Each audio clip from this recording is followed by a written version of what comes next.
നമസ്കാരം. ഗുരുവായൂർ ക്ഷേത്രത്തിൽ നിന്ന് വാങ്ങിയ സ്വർണ്ണ ലോക്കറ്റ് മുക്കുബണ്ഡമാണെന്ന പ്രചരണം തെറ്റാണെന്ന് തെളിഞ്ഞു.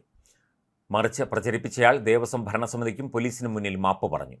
ഒറ്റപ്പാലം അമ്പലപ്പാറ സ്വദേശി KP മോഹൻദാസാണ് ഗുരുവായൂരിലെത്തി മാപ്പ് പറഞ്ഞത്. ഇയാൾ വാങ്ങിയ ലോക്കറ്റ് ഗുരുവായൂരിലെ 2 ജ്വല്ലറികളിലും സ്വർണത്തിന്റെ ഗുണമേന്മ പരിശോധിക്കുന്ന കുന്നംകുളത്തുള്ള സർക്കാർ അംഗീകൃത സ്ഥാപനത്തിലും പരിശോധിച്ച് സ്വർണമാണെന്ന് ഉറപ്പുവരുത്തി. മാത്രമല്ല അത് 22 കാരറ്റ് സ്വർണമാണെന്ന് തെളിയിക്കുന്ന സർട്ടിഫിക്കറ്റും ലഭിച്ചതായി Devaswom chairman doctor VK Vijayan അറിയിച്ചു. സർട്ടിഫിക്കറ്റ് മാധ്യമങ്ങൾക്കും പോലീസിന് മുന്നിൽ ദേവസ്വം പ്രദർശിപ്പിക്കുകയും ചെയ്തു. കഴിഞ്ഞ മെയ് 13-നായിരുന്നു 2 ഗ്രാമിൻ്റെ സ്വർണ്ണ ലോക്കറ്റ് 14,200 രൂപ നൽകി മോഹൻദാസ് വാങ്ങിയത്.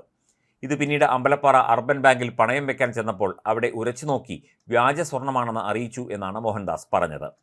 മറ്റൊരു സ്ഥലത്ത് കൊണ്ടുപോയപ്പോഴും വ്യാജ സ്വർണ്ണമാണെന്ന് പറഞ്ഞ് ലോക്കറ്റ് തിരികെ നൽകിയെന്നും മോഹൻദാസ് പറഞ്ഞിരുന്നു.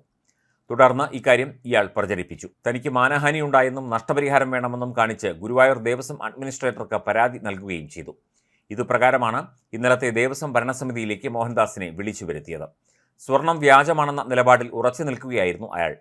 എന്നാൽ ലോക്കറ്റ് സ്വർണ്ണമാണെന്ന് ബോധ്യപ്പെടുത്താൻ ദേവസ്വം അപ്രൈസറെ വിളിപ്പിച്ച് മോഹൻദാസിന്റെ മുന്നിൽ വെച്ച് തന്നെ ആദ്യം പരിശോധിച്ചു. പിന്നീട് പൂർണ്ണമായി വിശ്വസിപ്പിക്കാൻ വേണ്ടിയായിരുന്നു ജ്വല്ലറികളിൽ കൊണ്ടുപോയത്. എന്നിട്ടും ബോധ്യപ്പെടാൻ പരാതിക്കാരൻ മടിച്ചു. അതോടെ ദേവസ്വം പോലീസിൽ വിവരമറിയിച്ചു.